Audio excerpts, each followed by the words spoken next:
ये सांसद पप्पू यादव जी के शहर आगमन पर माननीय पूर्व मंत्री बन्ना गुप्ता जी से औपचारिक मुलाकात एवं उनके सहयोगी मनोज झा, संजय तिवारी जी भी उपस्थित थे। उसके उपरांत मानगो के यदुवंशी समाज के रवि यादव जी ने माननीय सांसद पप्पू यादव जी को शाल ओढ़ाकर स्वागत किया। युवा राजनीतिज्ञ कुणाल सिंह ने माननीय सांसद पप्पू यादव जी को गुलदस्ता देकर स्वागत किया और आगे की रणनीति के लिए माननीय सांसद पप्पू यादव जी ने यादववंशी पारिवारिक मिलन सह वन भोज में उपस्थित होकर अपने विचार को रखा। मुख्य रूप से उन्होंने कई बिंदुओं पर एकत्रित होकर सभी को संगठित रहने के लिए बीच बीच में सांकेतिक रूप से समझाते रहे। मुख्य अतिथि के रूप में उन्होंने भूमिका निभाते हुए कई बिंदुओं पर प्रकाश डाला, सभी समाज को एकजुट रहने के लिए सभी को मिलकर रहने का संदेश दिया, जो विभिन्न सांकेतिक बिंदुओं पर निर्धारित है, जो इस प्रकार है, आगे देख सकते हैं।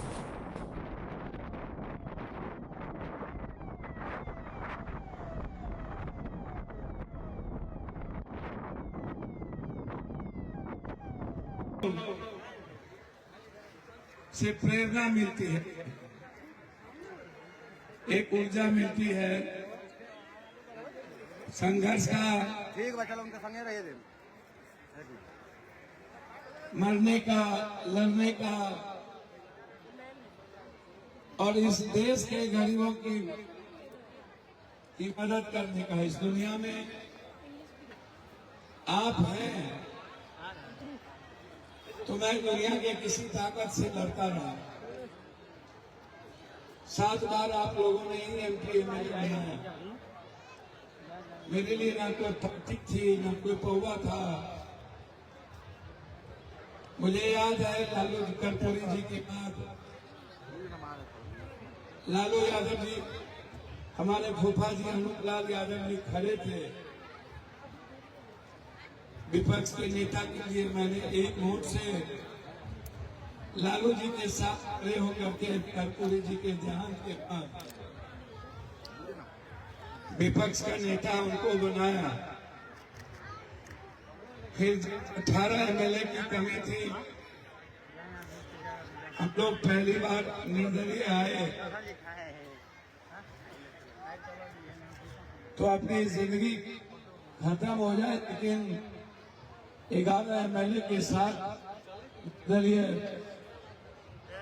मुख्यमंत्री 3 कैंडिडेट होने के बावजूद एक आवाज हम लोगों ने आप लोगों के आशीर्वाद से पूरे देश में, चाहे वो लालू जी हो, मुलायम सिंह यादव जी हो, बीपी मंडल हो, भूपेंद्र बाबू हो, दरोगा राय हो, चाहे राजनीति में सबसे पहले दिल्ली में मुख्यमंत्री बने राव साहब हो, राम नरेश यादव जी हो, उत्तर प्रदेश के मुख्यमंत्री,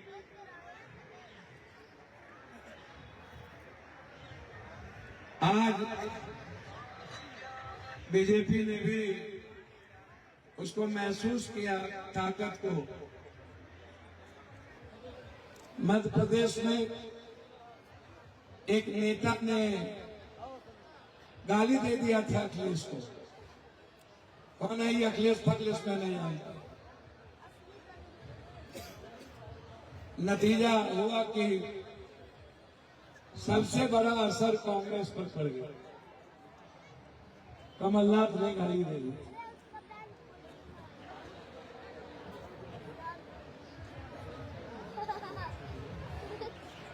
और जब जादवों का स्वाभिमान सम्मान पर असर पड़ता है, वो बड़ा ही वैचारिक रूप से ताकत के साथ राजनीतिक परिपक्वता है, उनके भीतर वैचारिक परिपक्वता है। यह कोल्हान यादव समिति के अध्यक्ष, सभी कमेटी के सम्मानित साथियों, सब हमारे लिए बौद्धिक हैं, आध्यात्मिक हैं और मानवीय शक्ति के स्रोत के, ऊर्जा के स्रोत हैं। मंच पर एकाध मनीषी नहीं बैठे हमारे बीच, हमारे विद्वान, हमारी ताकत सुनील जी, हमारे थाना प्रभारी, हमारे परिवार की बहुत सारे ऐसे व्यक्तित्व यहाँ हैं जिन पर हमें गर्व होता है, गर्वान्वित महसूस करते हैं। और हमारे जो सबसे भोले भाले एक आवाज है जो बिल्कुल सीधा, इनको 95 में जगदानंद बाबू टिकट नहीं दिए, नहीं तो तभी एमएलए बन गए थे और एक बार 6 वोट से ये हार गए, नहीं तो चौथे बार ये आगे एमएलए रहते।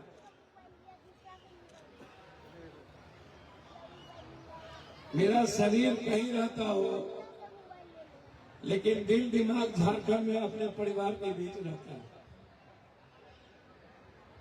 मैं संजय बाबू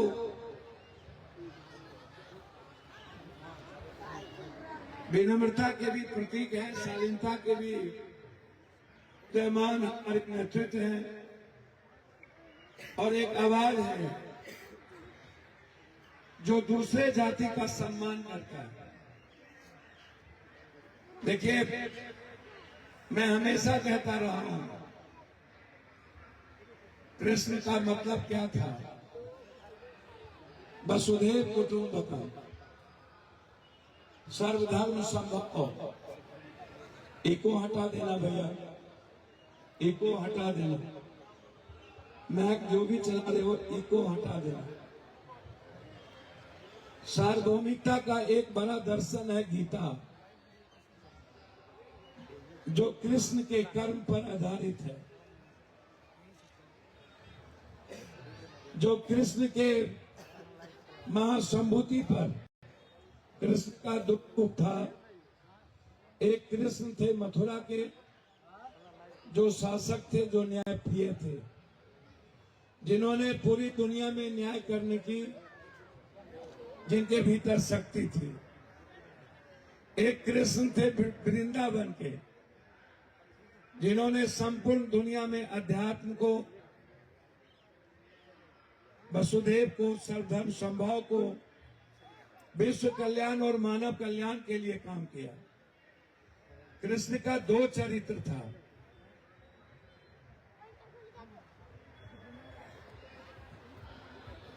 कृष्ण कर्म पर आधारित थे, वो अंधविश्वास से दूर थे, आडंबर से दूर थे, कर्मकांड से दूर थे। कृष्ण हमेशा मिनट टू मिनट आत्म मोक्षार्थम जगत हिताय छ। उनका जो वो भाव है संपूर्ण मानव का कल्याण और खुद के मोक्ष की कल्पना, ठीक सदा शिव के 12,500 वर्ष पहले, 6,000 वर्ष बाद इस धरती पर महाभारत का काल है। सदा शिव ने एक मानव जाति, एक मानव सभ्यता को दुनिया में लाया, जिन्होंने ऋग्वेद दी, अथर्ववेद दिया, जिन्होंने साधना दी, संगीत दिया, तांत्रिक साधना दी, संपूर्ण परिवार को एक किया। शिव ही है जो दुनिया में परिवार को एक, सभी कबीलाओं को करके एक परिवार बनाया। तब हम लोग जाने जाते हैं शिव परिवार।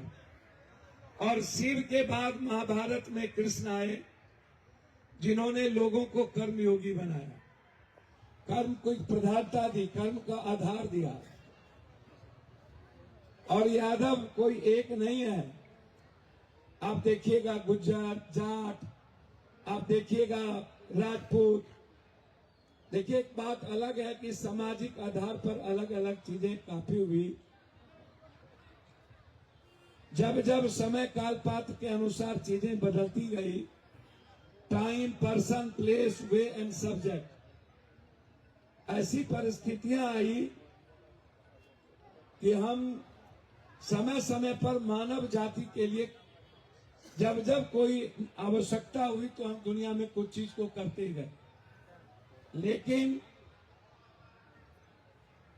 आप याद करिए कृष्ण के हर कर्म को, आप गोवर्धन पूजा करते हैं। यादव के इतिहास के बारे में, यादव तो यदु तो आज की बात है, अहीर के पहले भी दुनिया में ये जो चंद्र वंश है, गोपाल वंश है, गो वंश है, गो, आप जाइए नेपाल या दुनिया के किसी हिस्से में, जब आप किसी भी संस्कृति और सभ्यता में ढूंढिएगा, दुनिया में जब कोई सभ्यता की बात आएगी तो गोपाल वंश की बात आएगी।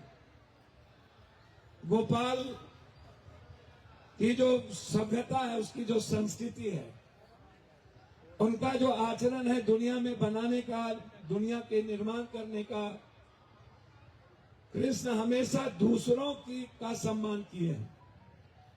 आप याद करिए, जमुना में कृष्ण ने नाग का वध किया था, और हम नाग पंचमी भी करते हैं। कृष्ण ने तो उस वक्त ही कहा था, यदा यदा ही धर्मस्य, आप याद करिए वो भाव, संगच्छध्वम संबद्धध्वम संभो मनान सिंजानताम देवा भाग्यम यथा पूर्वे, वो भाव कृष्ण का, जब मानव जाति को बचाने के लिए उन्होंने जमुना में बच्चे में ही एक गेंद फेंक के, देखिए गुआर शब्द कहां से आया, गुआर नहीं है, गौ यार, गुआर नहीं, गौ यार, ये गुआर जो भी लोग बोलते हैं वो उसको समझ लीजिए। बलराम के इतिहास को भी आपको पढ़ना पड़ेगा।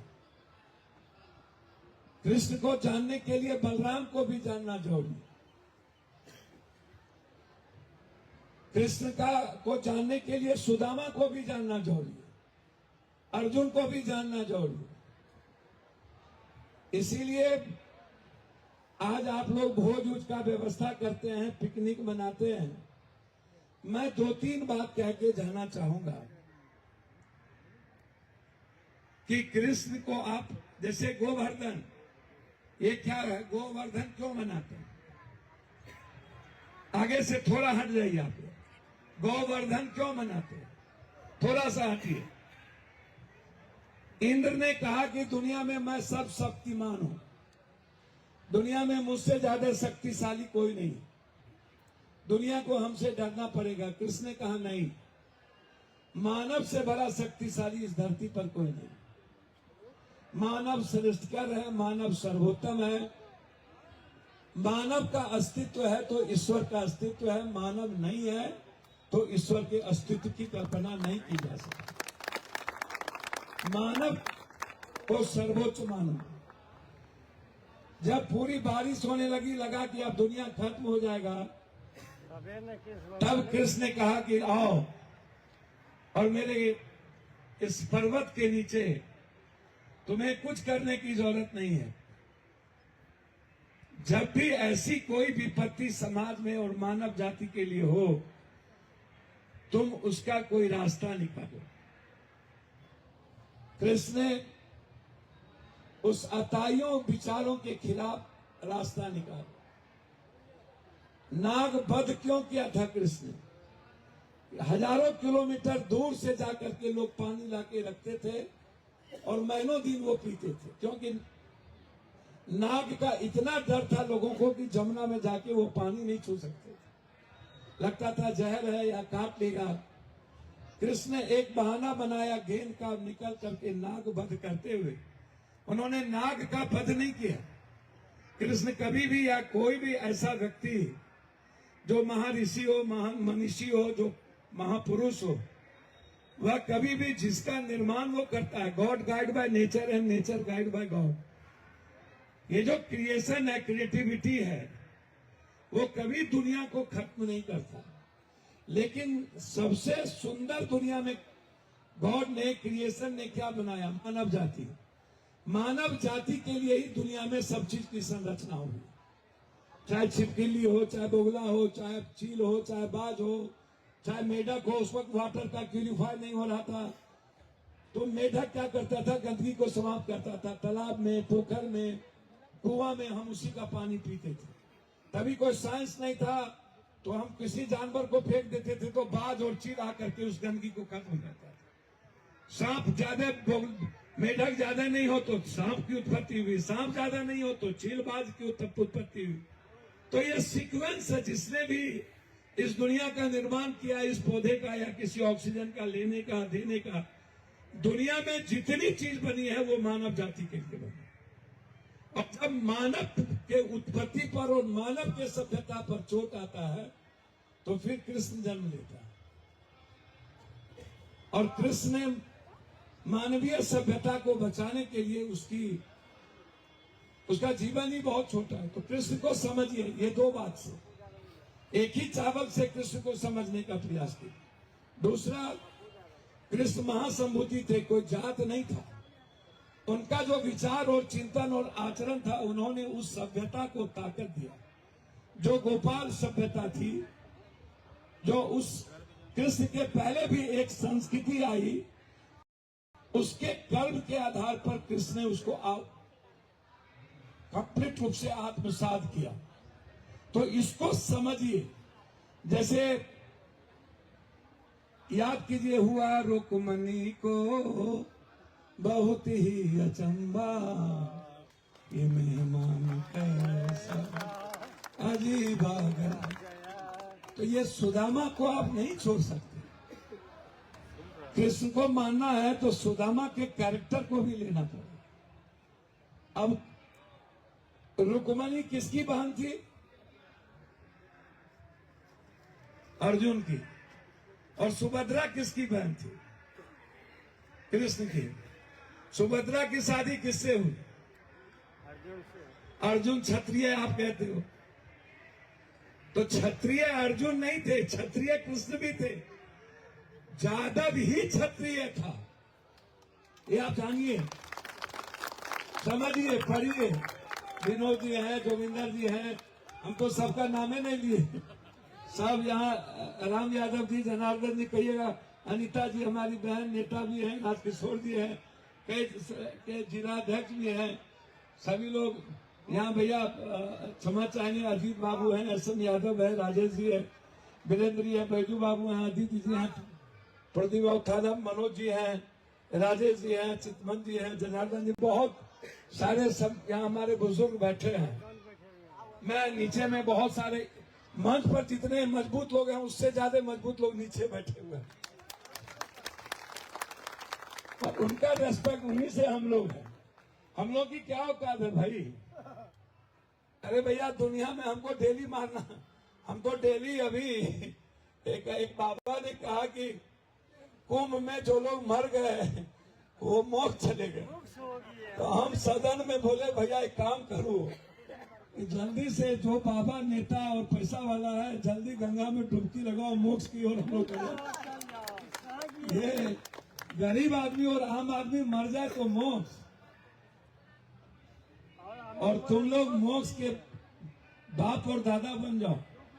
तो जो सही होता है, हम लोगों को लगता है, हमसे प्रेस वाले और पॉडकास्ट वाले लोग पूछते रहते हैं, ये भैया आप विवाद पैदा करते हैं कि विवाद हो जाता है, या विवाद क्या करता है? हमने कहा, सच जब बोलते हैं तो एक बार कृष्ण का भी, शिव का भी जहर दिया गया था, उसका भी इतिहास उठाओ, गुरु गोविंद का भी उठाओ, बुद्ध का भी उठाओ, नानक का भी उठाओ, मोहम्मद का भी उठाओ, वाल्मीकि का भी उठाओ, पेरियार का भी उठाओ, संत रविदास का भी उठाओ। जिसका उठाओगे उनका जीवन जो है हमेशा कंप्लीट रूप से डिस्प्यूट रहा है। क्योंकि जब जब कोई बदलाव आएगा और जब जब कोई चेंज करने की बारी आएगी, तब तब आप मुलायम सिंह को लो, लालू यादव को लो, या कोई भी ऐसे लोग हमेशा विवादों से रहे, उससे डरना नहीं चाहिए। तो मैं आपसे अंत में एक बात कह के जाना चाहूंगा, आप 14-15% हैं, 15 के लगभग 15 पॉइंट कुछ, अभी जो जाति जनगणना आई है, और पूरे देश में हमारा रिस्पेक्ट क्यों कम है? देखिए, कोल्हान में इतनी संख्या ही नहीं है, आप अलग अलग बटे हुए हैं। देश में आप जाइए साउथ में सबसे ज्यादा यादव है। जाइए तमिलनाडु, 20% यादव है। जाइए आंध्रा, जाइए तेलंगाना में लगभग 11% यादव है, लेकिन उपनाम अलग अलग है। नतीजा है कि हम इक्वली, जो चीज हमें दिखना चाहिए वो दुनिया को नहीं दिख रहा है। महाराष्ट्र तो है ही, उत्तराखंड, हम हिंदी पट्टी की बात नहीं कर रहे, हम साउथ की बात कर रहे थे। नहीं, मध्य प्रदेश में है ही, वो तो हिंदी में हम लोग की बात नहीं कर रहे। आप ये मत समझिएगा यूपी बिहार, ये मोदी जी जो हम लोग को यूपी बिहार में जादव को गरियाते हैं, हरियाणा जाते हैं तो जाट को गरियाते हैं, और पंजाब जाते हैं तो सिख को गरियाता है, महाराष्ट्र जाता है तो मराठी को गरियाता है, यहाँ आता है तो हिंदू मुसलमान करता है। उनकी अपने जीने के तरीके हैं। उनको लगता है जिसको गाली देने से, जिसको अलग रखने से वोट मिल जाए, वही काम करो। मैं बार बार आपसे एक बात कहने के लिए चाहता था, आज भी कह रहा हूं, भैया आप देश के पीएम क्यों नहीं बने? आप जज क्यों नहीं हैं? क्यों जज नहीं? क्यों आप पत्रकार नहीं बनना चाहते? क्यों आप सोशल मीडिया नहीं खोल रहे? क्यों आपका चैनल नहीं है? समय काल पाठ के अनुसार एक भी जादव का चैनल है क्या? एक बड़ा चैनल है आपका क्या? जादव पैसे वाले नहीं है इस कंट्री में? हाँ, खरबपति अरबपति सब है, लेकिन आपके पास एक चैनल नहीं है। मैं जादव के यूथ को कहना चाहूंगा जो पढ़े लिखे हो, यदि आपको नौकरी नहीं मिलती है तो सोशल साइड में जाओ, सोशल एस्पेक्ट को समझो। यदि आप नहीं समझोगे तो आप जादव के इतिहास को, या समाज जो गरीब है या अन्य जाति, अन्य, जादव का मतलब था दूसरों का रेस्पेक्ट, दूसरों के विचारों का सम्मान करना, दूसरों के लिए जीना, दूसरों की संस्कृति को रेस्पेक्ट देना, दूसरे धर्म मजहब को रेस्पेक्ट देना। कृष्ण जो महासंभूति बने इसलिए तो बने कि दुनिया को लेके चले। अपने गंधारी का शराब देख लो, आप ही लोग बोलते हो। कृष्ण ने यह नहीं समझा कि ये मेरा परिवार, कृष्ण ने पूरे को परिवार समझा। आज यदि जादव का इतिहास है या जादव की संस्कृति जिंदा है तो कृष्ण के कर्म और आचरण और चरित्र के चलते, और हमारा इतिहास यदि मिट रहा है तो पप्पू यादव के विचार और आचरण और चरित्र के चलते, मेरे नेताओं के चरित्र के चलते, जादव के चलते नहीं, जादव समाज के चलते नहीं। जो जादव का नेतृत्व करता है उन्होंने जादवों के रेस्पेक्ट को कमजोर किया इस कंट्री। इसको आप समझिए। जादव आज भी सात्विक है, आज भी मांस मछली नहीं कम खाता है, दारू उरू कम पीता है। जो पढ़ लिख लिया या पैसा कमा लिया वही दारू पीता है, वही मांस मछली खाता है, और वही दूसरों को कष्ट देता है। जो गांव में है, खेती करता है, गाय पालन करता है, दूध दूहता है, दूध बेचता है, दूध पर आधारित है, जिसके हाथ में लाठी है, वो यादव अभी भी दूसरों के लिए लाठी उठाता है, अपने लिए नहीं उठाता। आज भी पप्पू यादव का हर कैरेक्टर आप उठा के देख लीजिए।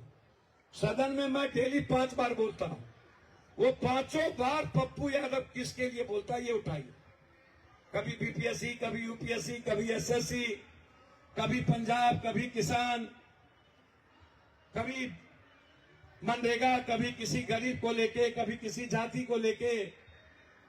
यदि मैं दुनिया में पैसा बांटता हूं, मेरे बाप दादा बांटते थे, हम नहीं बांटते थे। मैं 90% पैसा दूसरी जाति को जाता है। मेरे नाम के पीछे भी तो जादव लगा हुआ है। मेरा कुछ नहीं जाना, हम तो आज है कल मर जाएंगे, लेकिन यह रेस्पेक्ट दुनिया में जिंदा रहेगा कि कोई एक पैदा हुआ था जादव कुल में जो हर आदमी की मदद करता था। ये रेस्पेक्ट मेरा नहीं है, और हम अपने रेस्पेक्ट के लिए मरते भी नहीं, जीते भी नहीं। हमें कभी इस सब चीज की, देखिए, परिस्थितियां हीरो बनाती है, हीरो कोई और नहीं बनाता, वीर नहीं बनाता। अवसर सबको मिलता है, लेना चाहिए। अवसर जब भी मिला पप्पू यादव ने उसको लिया, चाहे कोरोना हो, बाढ़ हो। 300 करोड़ रुपया बांटे कोरोना में, 7 करोड़ का तो एक दिन में रेमडेसिविर बांटते थे। देश भर के दलित गरीब एबीसी को 2-2 हजार रुपया भेजे थे। मेरे लिए मैं बार बार कहता हूं, यादव की इतनी बड़ी संख्या होने के बावजूद हमारे नेताओं को जो पूरे देश में यादव को इकट्ठा करना चाहिए, हमें एक बार अवसर मिला था मुलायम सिंह को पीएम बनाने का। हम लोगों ने अब कुछ कारण हम लोग खो गए। हमारी कोशिश होगी, मैं जिंदा रहा क्योंकि लड़ाई हमारी बहुत बड़ी है और हर दिन मैं इन लोगों से लड़ता हूं। राजनीतिक कम, आर्थिक और सामाजिक ज्यादा है। मैं अभी हमारे भाई कह रहे थे संजय बाबू कि आपको एजुकेशन का क्या महत्व है, चीन के बारे में, अमेरिका के बारे में, दुनिया के बारे में। सच इन्होंने कहा कि देखो जहां नदियां ज्यादा है वहां नदियां को कोई भगवान नहीं माना, लेकिन नदियां को सजा दिया और नदी उस देश का हिस्सा बन गया। और नदियां जहां सबसे ज्यादा है भारत में, वो नदी भगवान बना, लेकिन वो नदी आम आदमी के काम नहीं आए, भगवान बना दिए हम लोग। हवा पर काम, पानी पे काम। भारत ही है जहां मानव जाति पर काम कम होता है, उनको भागवादी और भगवानवादी बना दिया। मैं यादव के यूथ से आग्रह करता हूं, कृष्ण को मानना है तो परंपरा पर जीना बंद करिए। परंपरा ये परंपरा नहीं चलेगी। प्रेजेंट में जीने की आदत डालिए कि आज क्या जरूरत है इंसान को और उसके लिए हमें क्या करना है। परंपरा इति का मतलब है कि जो बीत गया वो इतिहास है, जिसको हमने नहीं देखा वो भी इतिहास है। जस्ट नाउ यू कम, सामने से जो आता है, जो आएगा, जो होगा वो कल है। प्रेजेंट में जीने की आदत डाल लीजिए, ये मेरा आग्रह है। और भाग और किस्मत और भगवान के सहारे जीने की आदत बंद करिए। कृष्ण यदि है तो भागवादी मत बनिए और बिल्कुल कर्तव्यों के पथ पर चलिए। और जिस दिन यादव के नौजवान दूसरे ईबीसी, एसटी, दलित, दूसरे जाति की इज्जत करना आप शुरू कर दीजिए। मैं आपको बताता हूं, हिंदुस्तान का पीएम बनने में बहुत कम समय लगेगा। बगैर इस देश के एसटी, एससी, ईसी अब झारखंड में हैं, सही में आप बहुत ताकतवर हैं। हम 1.5 महीना रहे, आपके यहाँ रहे, सब जगह रहे। हम चिंतित रहते थे, संजय बाबू से फोन पर बात करते रहते थे, कैसे है संजय बाबू, क्या है, कुछ बताइए, चल रहा है ना। मोटरसाइकिल से एक एक गांव, एक एक घर घूमे, हिंदू मुसलमान को रोकने का प्रयास किया। तो जो आपने हमें संस्कार दिया, उस संस्कार को हम समाज बचाने में लगाते हैं और देश बचाने में लगाते हैं।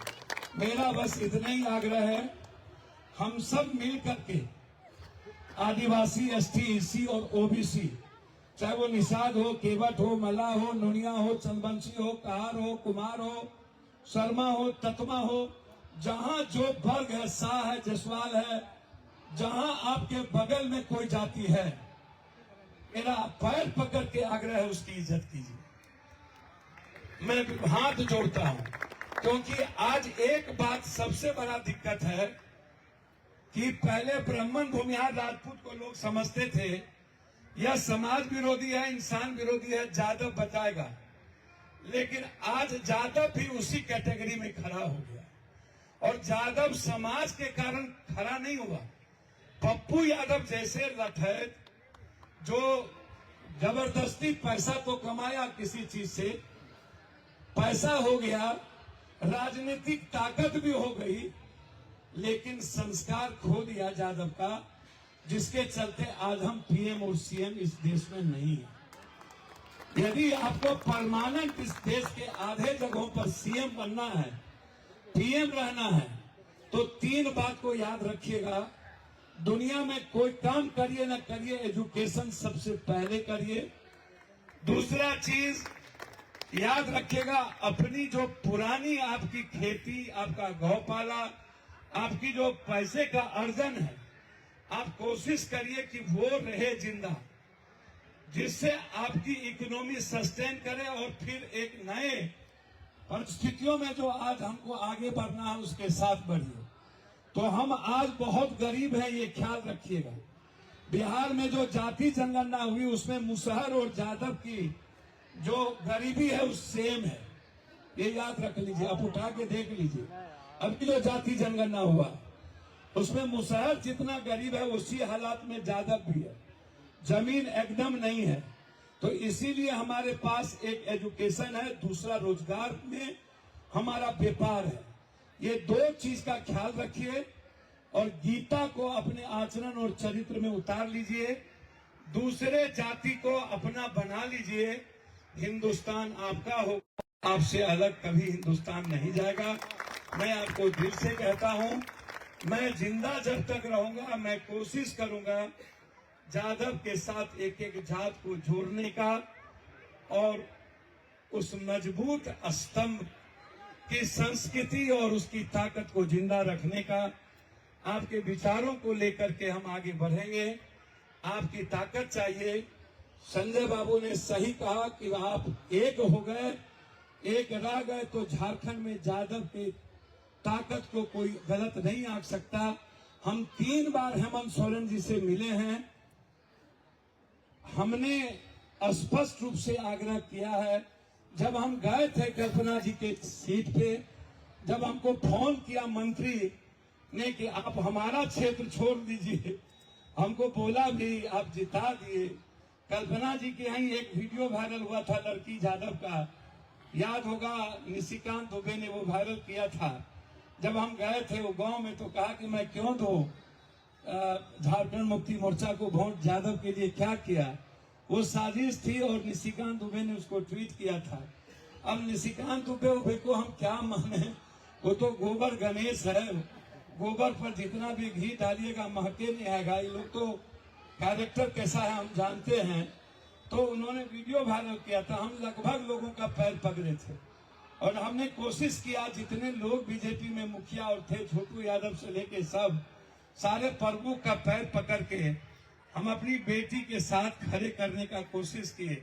मैंने अपने नेता से, हेमंत जी से आग्रह किया कि एक बड़ा वर्ग है, बड़ा समाज है और यादव जिसके साथ रहेगा निश्चित रूप से वो 10 वोट दूसरी जाति का भी लाएगा और मजबूती के साथ आपके लिए खड़ा रहेगा।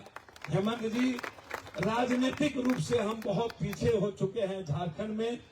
हमारा आग्रह है, यादवों के महिलाओं में भी पढ़ी लिखी बहुत ज्यादा है, बेटियां हैं और हमारे लोग बहुत यहाँ संपन्न है। जमशेदपुर में किसी के पास स्कूल है, कॉलेज है, किसी के पास होटल है, सभी लोग अच्छे संपन्न लोग हैं। हमारी कोशिश होगी संथाल हो, धनबाद हो, चाहे अभी घटना घटा, एक बड़ा गोली बारूद चली जिसमें गलती एक आदमी की थी, पूरा का पूरा टाल उजाड़ने का कोशिश हुई। तो मैंने मुख्यमंत्री जी से बात किया कि गलती पप्पू यादव करे और पूरा खटाल आप उजाड़ दीजिए, फोर्स गया हुआ है, ये कैसे संभव है। गलतियां हम करेंगे तो हम भुगतें। तो हम आग्रह करेंगे संजय बाबू, इन सब चीजों को, अभी जो गोली चली थी याद होगा, वहां पर हम लोगों को उजाड़ने की कोशिश हुई थी।